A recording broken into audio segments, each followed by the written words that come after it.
nombre es María José Iglesias, soy psicóloga, nacida en La Plata. Me formé en la Universidad Nacional de La Plata y luego hice una residencia en el Hospital Alejandro Con de Melchor Romero. Y desde entonces, he tenido distintos tipos de actividad, docente, académica y esencialmente clínica. Mi mayor interés está depositado en la clínica y la cuestión de haber llegado a este rasgo, como tantas otras personas, ha sido en una suerte de camino personal y de investigación personal respecto a mi propia sensibilidad.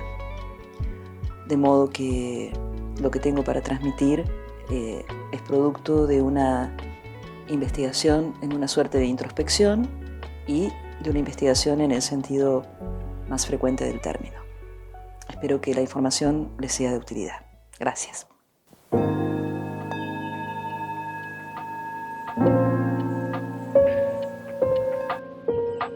Estoy aquí para desarrollar un tema que vengo investigando desde hace un tiempo.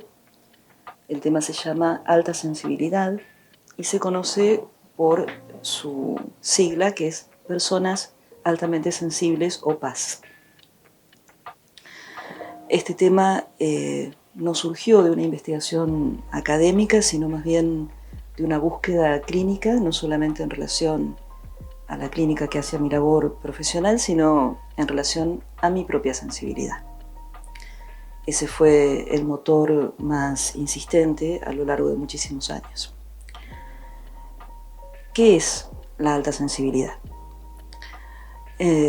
Podríamos decir que es un rasgo de corte esencialmente biológico que determina un modo particular de captar estímulos a nivel del sistema nervioso y también un modo particular de procesar esos estímulos.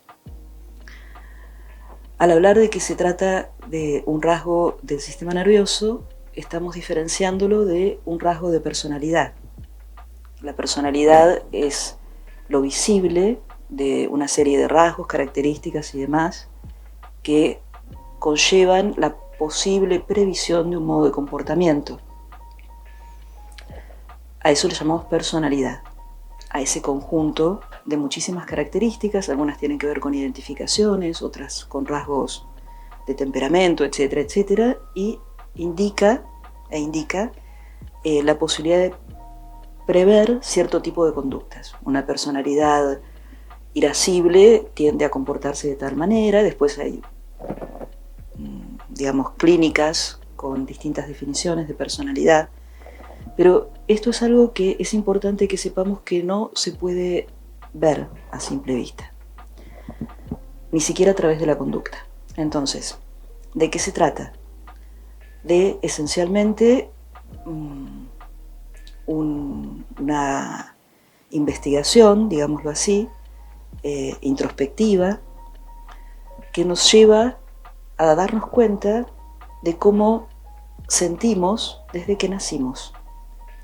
Es decir, esto es una forma de funcionamiento con la que ya nacimos, no se fue desarrollando en el tiempo. Entonces, para cualquier persona, captar la realidad a través de su sistema nervioso es lo único que conoce.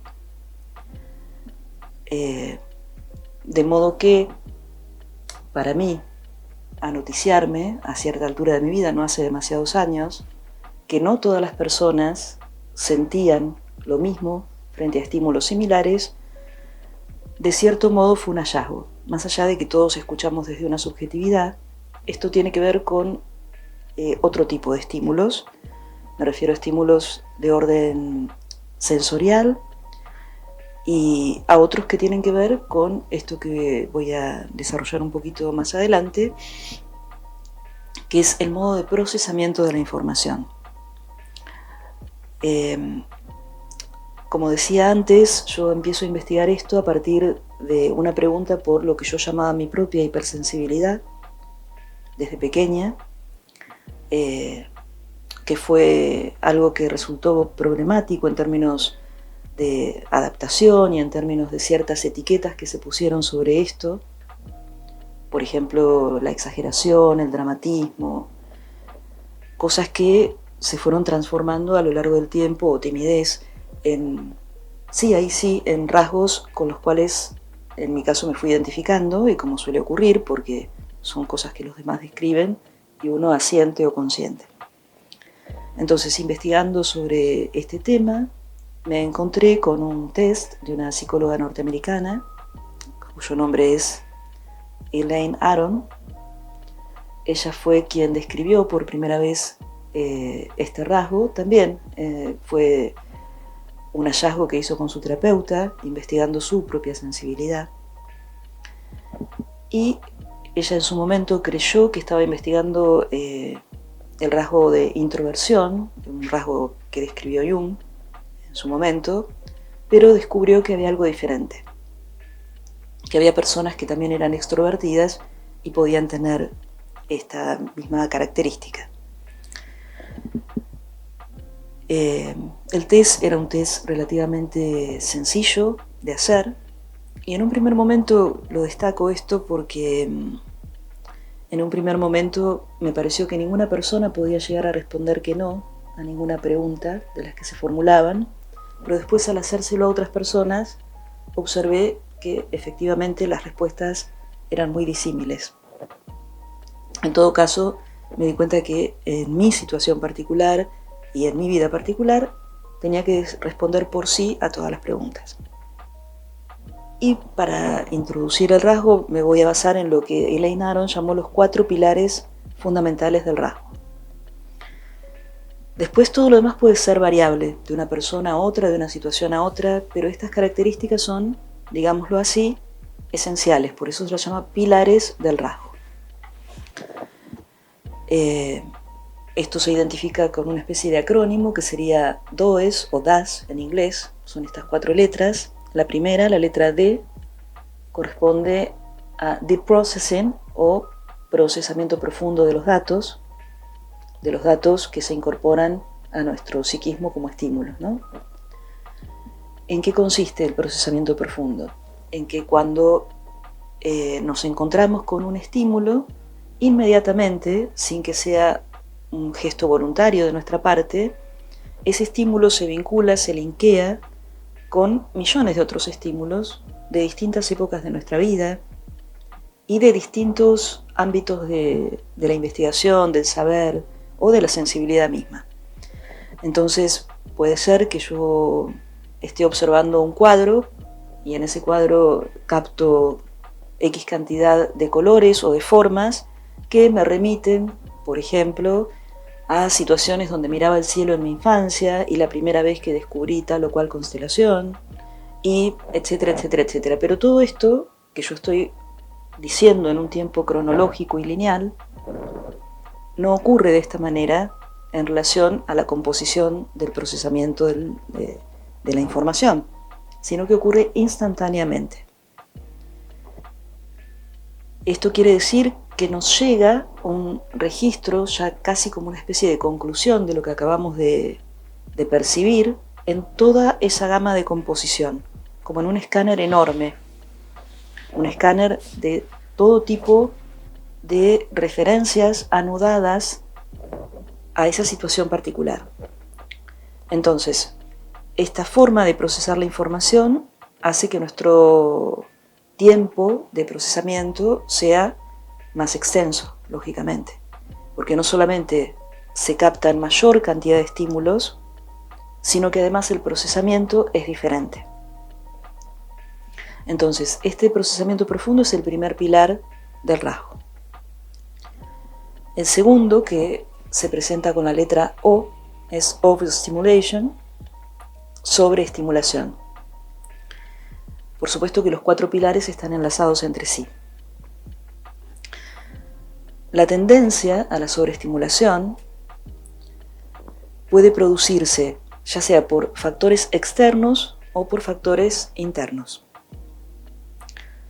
Los factores externos pueden ser, por ejemplo, ruidos, luces, olores, texturas, me estoy refiriendo a los sentidos más básicos, los que conocemos como los 5 sentidos, y puede ocurrir que sintamos en un ámbito donde hay demasiado ruido o demasiada gente, lo de demasiado corre a cuenta de la sensibilidad, ¿verdad? No es algo objetivo, no hay un parámetro de que es demasiado para todos, para cada uno el demasiado es único. Pero sí es cierto que hay una sensación íntima de sobresaturación, de agotamiento, incluso esto puede ir increyendo y llevar a la irritabilidad. Bueno, en los tiempos actuales hay un gran predominio de ataques de pánico que pueden desencadenarse por la sobreestimulación. Y entonces lugares que supuestamente son muy placenteros para tantas personas, como puede ser un recital en un estadio muy grande, donde hay muchísimas emociones, además, no solamente cantidad de personas. Bueno, el ruido suele ser particularmente intenso, es algo que suele durar bastante tiempo. Bueno, una situación en principio agradable, ¿no?, puede llegar a transformarse en una situación tortuosa para una persona que no esté habituada al menos a tomar ciertos recaudos frente a este tipo de circunstancias. Entonces, uno puede decir, bueno, voy a ir a ver a alguien que me encanta, como canta, como toca o con su banda, pero no estoy teniendo en cuenta lo que circunda toda esa situación, que son estos posibles marcos de sentirse excedido por lo que se está viviendo. Esta sensación de sobreestimulación se siente, por un lado, a nivel del sistema nervioso, en el sentido de ponernos incluso tensos o nerviosos, pero por otro lado, también podemos sentir síntomas físicos, por ejemplo, dolor de estómago, dolor de cabeza, mareos. Los síntomas pueden ser sumamente variables, pero la sensación más pronunciada yo diría que es la de agotamiento, o a veces el impulso fuerte de querer salir de la situación. A veces se puede, a veces no. Esto con respecto a la sobreestimulación por factores externos. Por ejemplo, un ruido de una ambulancia puede ser literalmente una tortura. El sonido de una pantalla de televisión en un lugar donde uno está tratando de sostener una conversación, o incluso de simplemente comer, aunque estemos solos, puede llegar también a ser sumamente perturbador. La temperatura, el aire acondicionado, los olores, que a veces en ciertos lugares como los shopping o patios de comidas también son muchísimos y todos mezclados. Cuando podemos aceptar que no tenemos modo de procesar tal cantidad de información y que eso seguramente nos va a llevar a esta situación de sobreestimulación, sabemos cuándo retirarnos, y eso es lo más importante de todo, ¿sí? No podemos evitar sentir lo que sentimos, no podemos evitar que el sonido de la pantalla nos perturbe, que los colores de un determinado lugar nos perturben, que los gritos, si es que hay gente que grita o que ponen música estridente, aunque no sea en el mismo espacio físico, pero cercano, eso no se puede modificar. Lo que sí podemos modificar es nuestra forma de reaccionar frente a la perturbación que causan esos estímulos. Podemos decidir quedarnos y soportar, podemos decidir irnos, podemos decidir ponernos tapones en los oídos. No hay ninguna respuesta que sea más válida que otra, pero es muy importante saber que eso que estamos sintiendo no es patológico y no lo podemos evitar. Podemos tomar diferentes posiciones frente a eso, pero no podemos evitar sentirlo.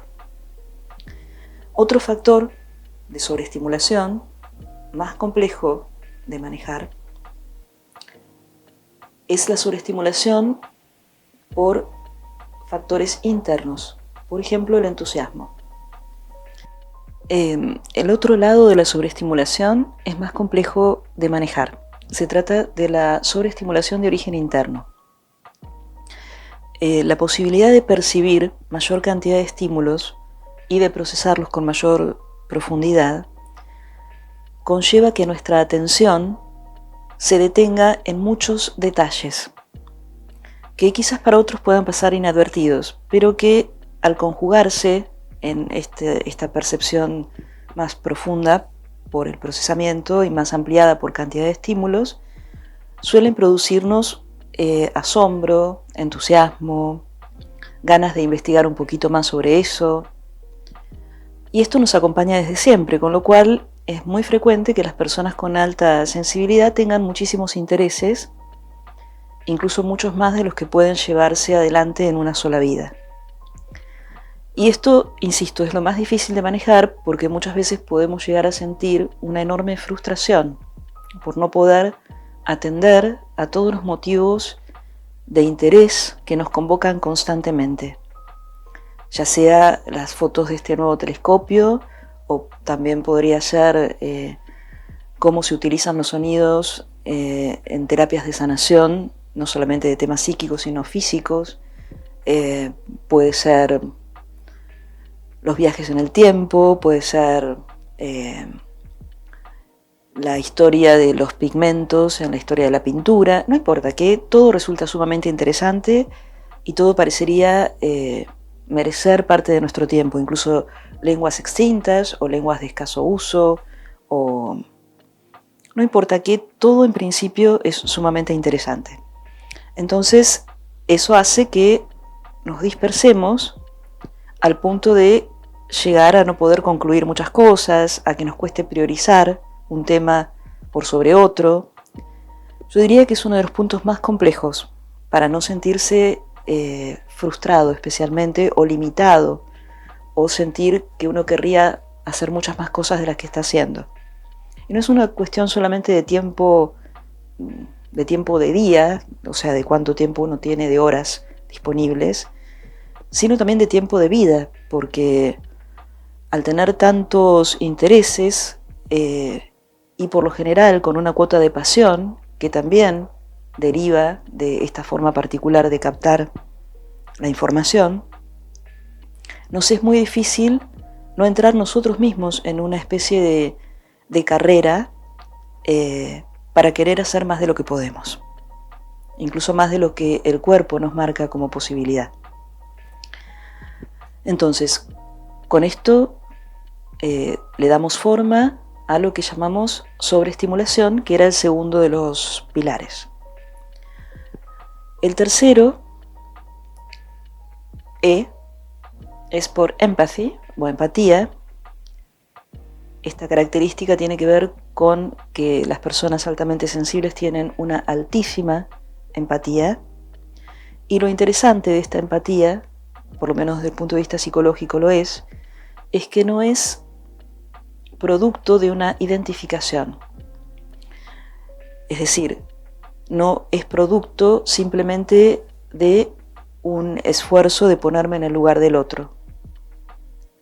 No esfuerzo, justamente esto es algo que también tiene que ver con lo biológico.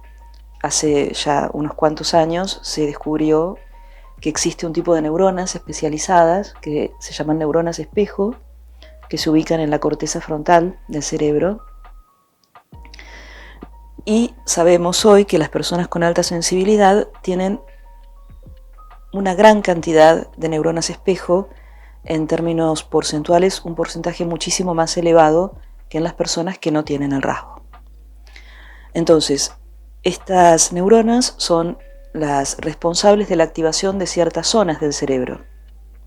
Un ejemplo recurrente que se lleva adelante en este tipo de investigación es a través de lo que hoy existe, que en su momento Elaine Aron no disponía de esta posibilidad tecnológica, las resonancias magnéticas haciendo cierto tipo de actividad, se llaman resonancias magnéticas funcionales, permiten captar cómo está decodificando el cerebro la información que recibe. Eso se ve en la pantalla con distintos colores. Y observamos que cuando alguien está narrando simplemente una experiencia, no hace falta que la persona la esté viendo, simplemente con la narración de una experiencia, la persona que está escuchando y que tiene el rasgo de la alta sensibilidad, activa, por el efecto de las neuronas espejo, la misma zona del cerebro que se activa en la persona que fue agente de la vivencia, quien vivenció, ya sea un accidente, algo hermoso. Esto ocurre por la actividad del sistema nervioso. Entonces, al activarse en mi cerebro, si alguien me está contando algo doloroso, la misma zona de dolor, para mi cuerpo, literalmente no hay diferencia entre que yo esté viviendo eso o lo esté viviendo otra persona. Por eso el impacto de la empatía es tan fuerte. Es como si de pronto estuviésemos literalmente en el cuerpo de ese otro. Incluso ese otro no necesariamente es una persona, puede ser un animal que acaban de lastimar y que grita, y nosotros sentimos en nuestro propio cuerpo ese dolor, ¿sí? Entonces, esto es muy difícil de explicar, genera muchísima confusión, incluso subjetivamente, porque se pierden los límites de dónde termina mi campo energético y dónde empieza el campo del otro. De todos modos, si estamos advertidos por conocer el rasgo de que esto funciona así, es algo, insisto, que no podemos evitar, a diferencia de algo que surja de alguna concatenación psicológica, ¿no? Por ejemplo, una identificación con la falta del otro, es otro orden, ¿no? de producción de empatía, diferente. Lo que surge de la solidaridad, incluso lo que muchas personas pueden sentir en términos cotidianos. La empatía de la alta sensibilidad tiene esta característica, que la hace sumamente contundente, fuerte. Puede ocurrir que estemos caminando por la calle y veamos una persona que la está pasando mal, que hace frío y está desabrigada, y de pronto ese frío ya prácticamente lo sentimos en los huesos. Eso puede llevarnos a querer remediar algo de la situación del otro o no, eso ya forma parte de las respuestas frente a la empatía. Pero lo que no podemos modificar es que esto ocurra. Vamos a pasar al último de los pilares, que es la letra S, subtitles o sutilezas. Captación de sutilezas en el ambiente. Por todo lo anterior, es fácilmente comprensible que las personas con alta sensibilidad puedan captar aquellos pequeños cambios, por eso se llaman sutiles, cambios sutiles ya sea en un espacio físico, en la conducta de otra persona, en el modo de mirar. Es posible que la persona sienta que alguien le está mintiendo, pero no lo pueda explicar, o que pueda sentir un aroma que otras personas no sienten. Y así como eso, poder captar, por ejemplo, el brillo de una mirada, entonces darnos cuenta de que esa persona está o triste o feliz. Entonces es más información, y esta información tiene que ver también con los tonos de la voz, la sutileza que se capta, quiero decir, ¿no? Con la descripción de algo. Esa sutileza hace a su vez a una riqueza de todo esta combinación de elementos del rasgo. Pero también podemos comprender, después de haber descrito esto, que la cantidad de información que estamos procesando a lo largo del día, ya sea a nivel sensorial, ya sea a nivel de las emociones propias o de otros, ya sea a nivel de las ideas creativas que pueden surgir a partir de la composición de semejante cantidad de información. Incluso a veces puede ocurrir que todo esto se componga en visiones de futuro, pero no porque alguien tenga la bola de cristal, sino porque al ver cantidad y cantidad de información, podemos imaginar lo que sería el punto de fuga de la conjugación de toda esa información en un tiempo posterior. Pero no es que estemos adivinando el futuro, sino que estamos captando determinada cantidad de datos de una cierta situación que nos permiten prever hasta cierto punto cuál va a ser el flujo de esa situación. Entonces, DAS o DOES en español es el acrónimo de estos 4 pilares fundamentales de la alta sensibilidad. Los repito: Deep Processing, procesamiento profundo; Overstimulation, tendencia a la sobreestimulación; Empathy, empatía; Subtitles, captación de sutilezas. Una de las preguntas que nos hacemos cuando empezamos a investigar el rasgo de alta sensibilidad es cuál es el alcance de este rasgo, en el sentido de cuántas personas tienen el rasgo de la alta sensibilidad. Esto fue uno de los primeros ítems que trató Elaine Aron.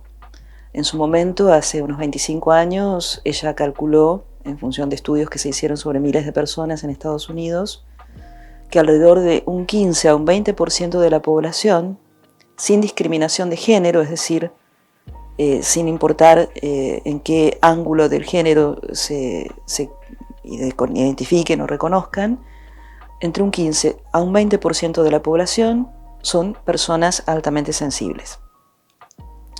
Esto significa, lógicamente, ser minoría. Eso ya entraña un grado de dificultad porque no es fácil ser minoría en ningún sentido. Y ha sido bastante dificultoso que se extienda precisamente porque no es una patología.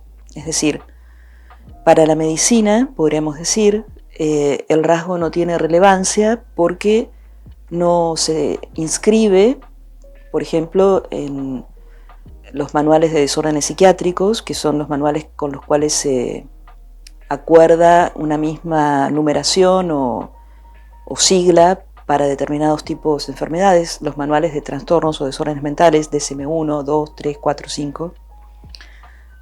Así que para la psiquiatría esto no tiene significación porque no se trata de una patología. Y para la psicología, dependiendo mucho de en qué lugar del orbe se desarrolle, tampoco es sencillo por el vínculo que conlleva el rasgo con las neurociencias. Entonces está en una especie de limbo el tema por el momento. De todos modos, ha crecido enormemente la difusión de la información, al menos desde que yo empecé a investigar ahora, hace unos 10 años. Ahora toda la bibliografía ya está traducida al español y a otros idiomas también. En Europa existen varios centros de investigación. Los más conocidos, al menos para mí, son en España, en Inglaterra, en Alemania, en Austria, bueno, en Estados Unidos, por supuesto. Y en América Latina hay, por ejemplo, cada vez mayor cantidad de páginas, ya sea de Facebook o de Instagram, sobre personas altamente sensibles. En muchos casos esos posteos los inician personas que no se especializan en esto desde el punto de vista profesional, sino que necesitan compartir sus vivencias con otras personas con la misma sensibilidad. Ocurre que la persona que no tiene el rasgo, aunque sea médico, psicólogo o cual sea la profesión, le va a llevar cierto tiempo poder comprender por qué las personas reaccionan de manera aparentemente tan sobredimensionada a los estímulos. De ahí que vengan estas etiquetas que yo mencioné al comienzo. Sos raro, sos rara, sos aburrido, sos aburrida, no te gusta jugar a nada. Por ejemplo, es frecuente que en función de la conjugación de todo esto, la competitividad que está presente en todos los juegos, ya sea infantiles o de adultos, sea algo difícil de sobrellevar para una persona con alta sensibilidad, y eso nos deja por fuera de muchísimas circunstancias, desde el recreo de la escuela hasta la competencia de natación o bueno, lo que sea en cuanto a que haya que competir con otros. Incluso la empatía hace que alguien no quiera por ahí ganarle al otro para que no se sienta mal. Es difícil introducir este rasgo en los esquemas actuales de la psicopatología, porque además depende muchísimo de los avances que en este momento son increíbles por el avance tecnológico en relación a lo molecular y a la estructura celular. Por ejemplo, se sabe que las personas con alta sensibilidad no son miedosas, actualmente se sabe eso, porque lo que se activa en caso de que haya muchos estímulos no es la amígdala, que es la parte del cerebro que se activa en el cerebro antiguo que tenemos, el centro donde se gestiona o se percibe el miedo. No es eso lo que está más activo en las personas con alta sensibilidad, sino la ínsula, que es otra localización cerebral donde usualmente se centra la conciencia.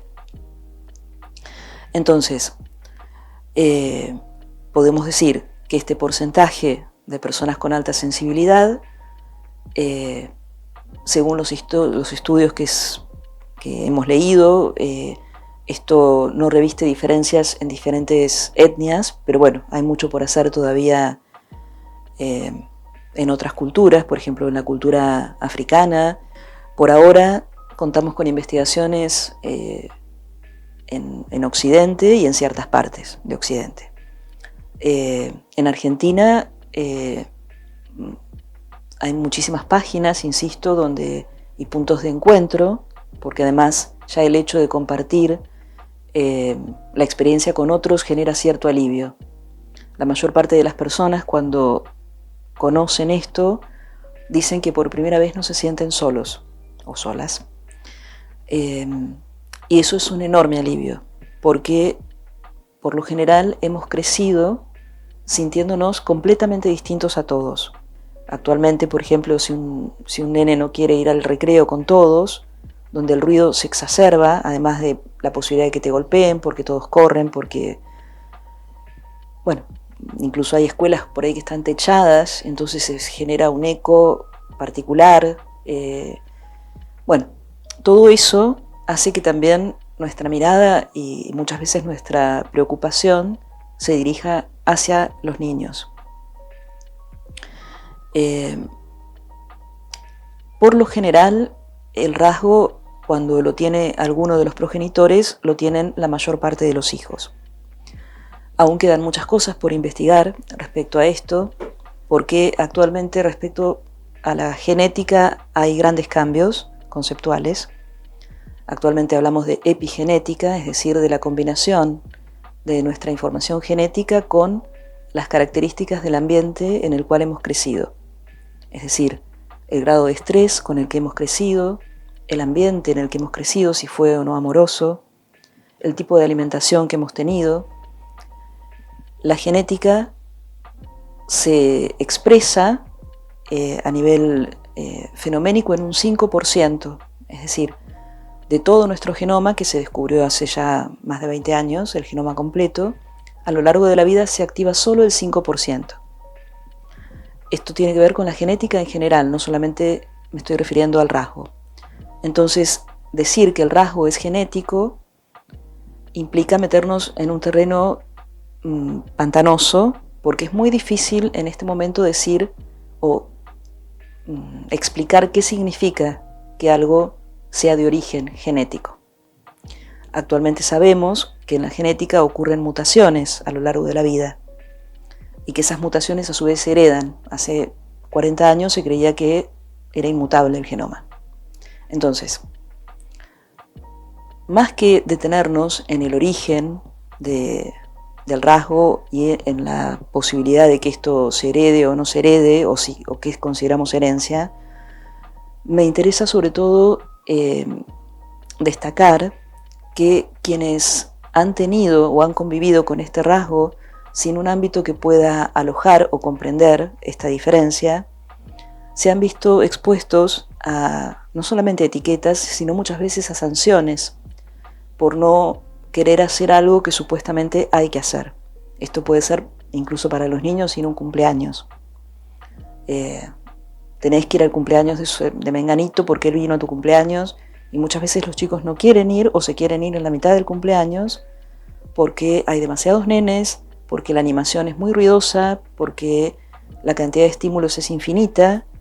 Y muchas veces se ponen a llorar y entonces hay que irlos a buscar, y eso rápidamente se traduce como un problema de adaptación del niño.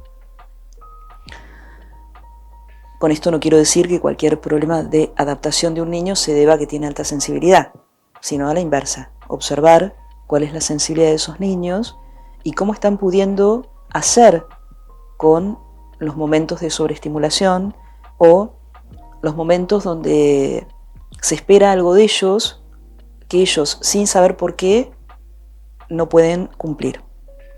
Por ejemplo, prestar atención en un aula donde hay 30 niños más, donde están preguntando, donde alguien dice que quiere ir al baño, donde además la maestra puede ya estar exhausta y también gritar, y entonces es tal, si uno se proyecta en un aula, ¿no? El grado de aturdimiento que hay en un aula, que obviamente es muy difícil concentrarse. Entonces ocurre en muchos casos que niños con alta sensibilidad son diagnosticados actualmente con trastorno por déficit de atención, TDA, o trastorno por déficit de atención con hiperactividad, que son dos diagnósticos muy frecuentes en la época actual. Y a veces no podemos darnos cuenta que el problema no se trata de un problema de concentración, sino que se trata de que para estar concentrados necesitamos un ámbito de calma. Esto es general para todas las personas, pero se juega especialmente en las personas con alta sensibilidad, porque el grado en que perciben el resto de los estímulos, además de aquello en lo que se quieren concentrar, puede llegar a ser una especie de trueno, ¿sí? Entonces, es muy difícil para los niños, y por supuesto también para los adultos, adaptarse a los medios usuales, tal como están diagramados hoy, ya sea en la escuela, en la universidad, y después, ya siendo adultos, en los ámbitos de trabajo. Muchas veces, para poder procesar toda esta cantidad de emociones también que genera todo esto que estamos hablando, necesitamos pausas, estar tiempo a solas, estar un tiempo a oscuras, estar un tiempo sin que nos hablen. Y eso no es porque rechacemos algo en particular, ya sea una persona, un ámbito, que el problema sea esa escuela. Es importante saber, y por eso es importante que los padres puedan acercarse y preguntar qué es lo que les ocurre y ayudarlos a descubrir a los chicos qué es lo que les está pasando. Muchas veces están cansados, están agotados, y entonces se tornan irritables, y uno además los castiga porque están irritables, porque hacen berrinches, y no es muy difícil darse cuenta de que en la mayor parte de los casos los chicos hacen berrinches cuando están cansados. Entonces, si quisiéramos empezar a pensar en un modo de ayudar a nuestros hijos en primer lugar, pero a los niños en general, empecemos por observar en qué situaciones no cumplen, entre comillas, con las consignas, que es lo que se aduce para diagnosticar el TDA. A veces incluso por factores que se interpretan como timidez, que a los chicos les cueste comunicarse o hablar, se los asocia con trastorno por general del desarrollo, o sea, aún más graves los diagnósticos. Entonces, puede ocurrir que haya personas con algún otro tipo de patología que además tengan un componente de alta sensibilidad. Puede ocurrir que haya niños con altas capacidades que además tengan alta sensibilidad. Todas las combinaciones son posibles. Pero antes de retar a un niño, tratemos de ver qué lo llevó a eso. Porque si no estamos embarrando aún más la situación, porque está teniendo problemas para quedarse las 4, 5 u 8 horas que está en la escuela, Imaginemos para un niño de 5 años con alta sensibilidad, estar 8 horas en una escuela con actividades sucesivas, programadas, con muchos chicos. Bueno, imagínense para un adulto lo mismo, ¿no? Pero en este caso son las escuelas que existen actualmente. Entonces, resulta muy difícil que podamos comprender que para pasar de una situación a otra el niño va a necesitar más tiempo, que no va a poder responder rápidamente porque frente a una pregunta, un niño con alta sensibilidad va a tener una amplia gama de posibles respuestas y no una o dos. Entonces eso va a hacer que la respuesta pueda llevar más tiempo o incluso tenga varias respuestas posibles para la misma situación. De manera que tener o depositar nuestra mirada sobre los niños con alta sensibilidad en la escuela, no solo en la escuela, es muy importante porque además también esta sensibilidad, a veces por no encontrar un modo fácil de expresarse, termina generando síntomas físicos, especialmente en los chicos, dolores de cabeza, náuseas, alergias, mareos o dolores de panza, ¿no? Son los síntomas más frecuentes por los cuales muchas veces llaman a los padres para que los vayan a retirar. Y ahí empieza otro circuito que es el de los médicos, ¿no? El gastroenterólogo, el neurólogo, etcétera, etcétera, etcétera.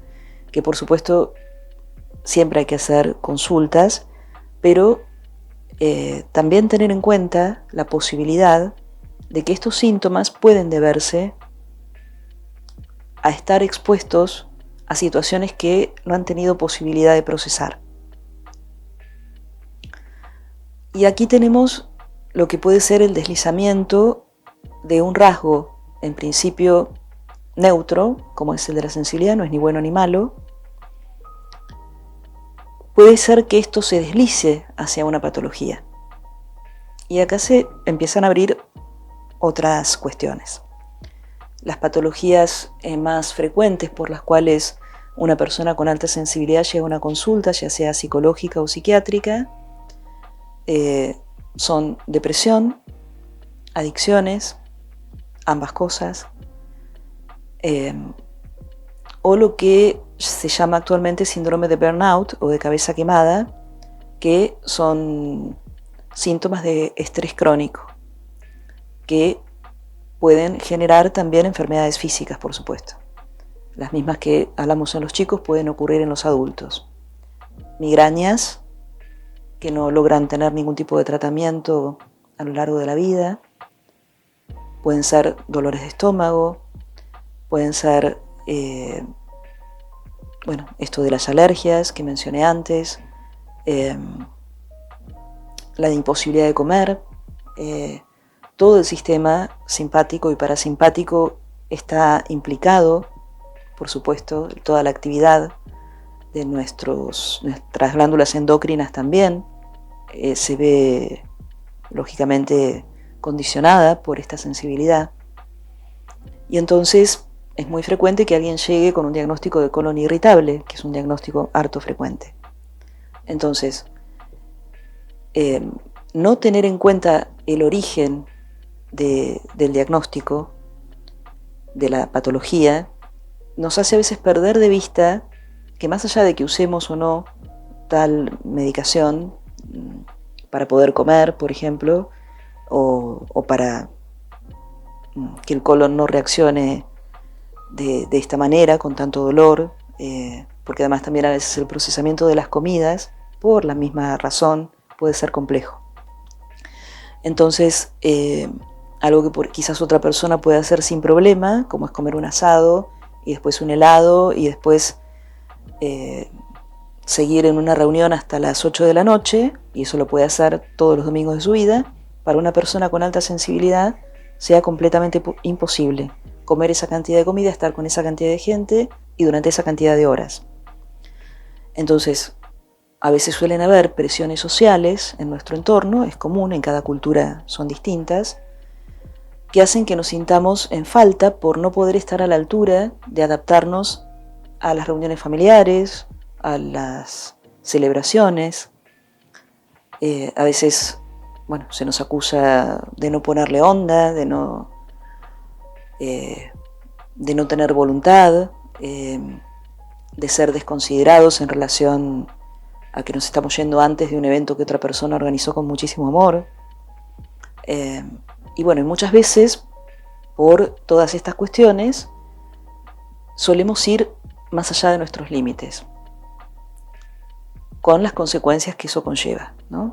A veces, bueno, es frecuente que nos enfermemos de cosas más leves, como gripes, o diarreas, o cosas que pueden irse y venir en pocos días, pero es una forma que nuestro cuerpo tiene de preservarse para pedirnos una pausa.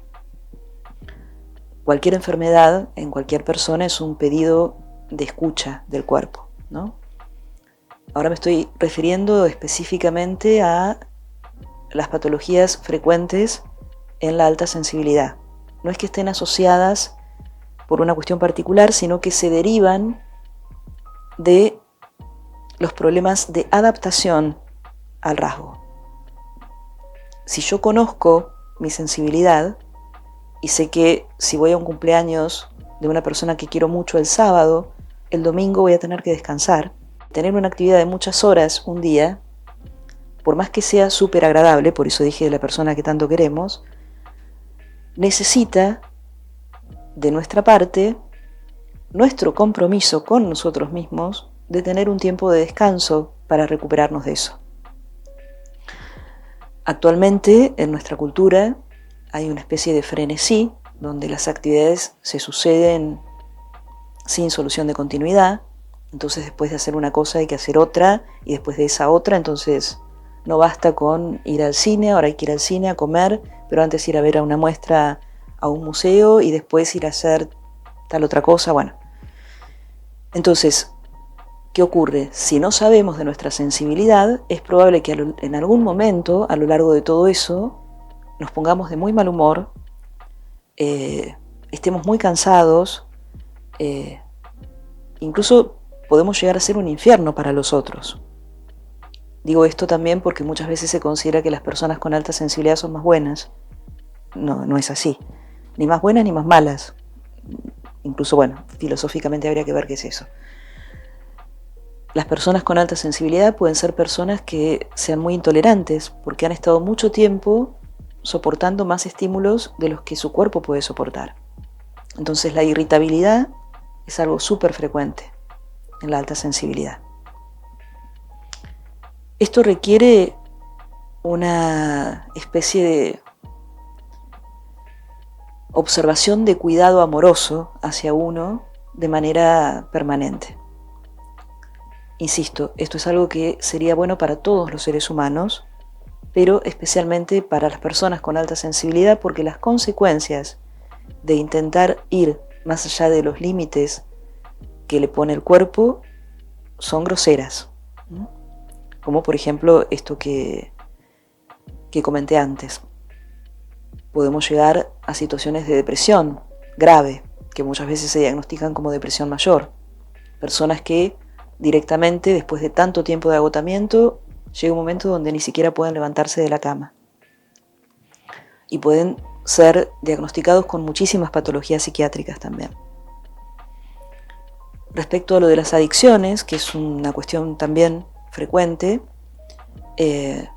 las adicciones pueden suceder por la necesidad de bajar el nivel de estimulación sensorial y emocional.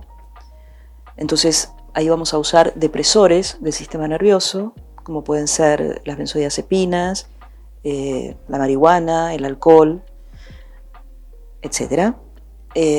O puede ser que se busquen otro tipo de drogas para mantenerse acorde al nivel de estímulos, respondiendo acorde a ese nivel de estímulos que se está recibiendo, con lo cual vamos a tener algo que sirva para excitar aún más el sistema nervioso, como puede ser el cigarrillo, el tabaco común, la nicotina, el café, la cafeína, la cocaína, bueno, etc. Entonces, Puede ser que las adicciones incluso combinen ambas cosas, que la persona necesite algo para llegar a adaptarse al nivel de exigencia que se le propone, como pueden ser las drogas estimulantes, y después necesite, para poder bajar de ese grado extremo de estimulación, algo para volver a poder dormir, por ejemplo. El insomnio también es un síntoma muy frecuente del estrés crónico. Entonces, conocer el rasgo implica poder llevarlo adelante con calidad de vida. No conocerlo implica seguir exigiéndonos más allá de nuestras posibilidades en función de lo que nos exige la mayoría, no porque nos exijan a nosotros, sino porque es un modo de funcionamiento ligado al 80% de las personas.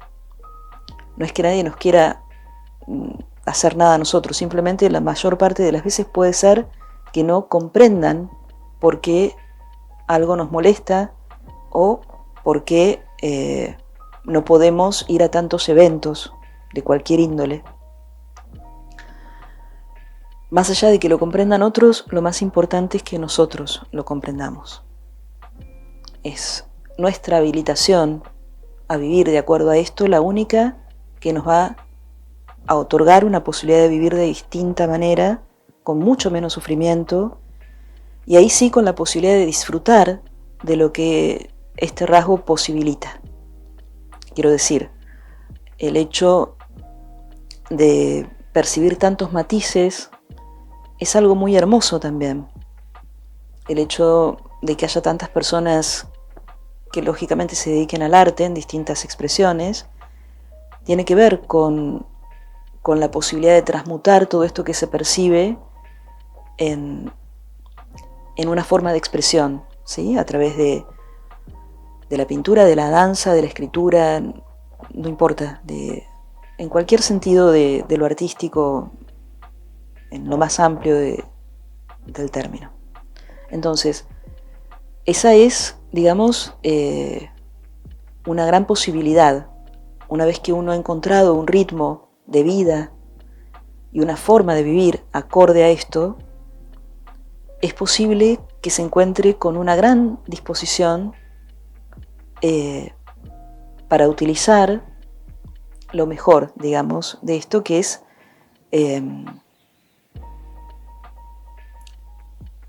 la inmensa belleza de lo que nos rodea, ¿no? Poder sentir no solamente la belleza, sino la abundancia, y vivir con emociones que podamos llevar a un nivel del corazón, digámoslo así, que nos permitan vivir nosotros y quizá permitir que el mundo viva un poquitito mejor, ¿sí? A través de estos dispositivos creativos, ya sea creatividad a nivel de la pedagogía. En relación al sufrimiento de los niños, hay muchísimas escuelas que a lo largo de los años se han dedicado a buscar alternativas a otros métodos educativos, pero también tener en cuenta de que gran parte de esto que en España se le ha puesto el nombre de don, por la traducción del libro inicial, el libro de Iné Aron se llama Personas altamente sensibles en inglés. Cuando se publicó en español se le puso el don de la sensibilidad. Creo que cualquier persona con alta sensibilidad en principio no consideraría que esto es un don, porque realmente la vida se puede hacer muy complicada y muy difícil por el mundo tal como es hoy, además. Sí comprendo también que quizás es una ayuda para acercarse a la información, el catalogarlo como don, para ver justamente en qué puede redundar lo mejor de este rasgo, y esencialmente yo creo que tiene que ver con la posibilidad de creatividad, incluso a nivel de la ciencia. Quería detenerme un poquito más en las posibilidades que abre el rasgo para la vida. Hemos hecho bastante hincapié en las dificultades, ¿sí? Porque no hay que dejarlas de lado.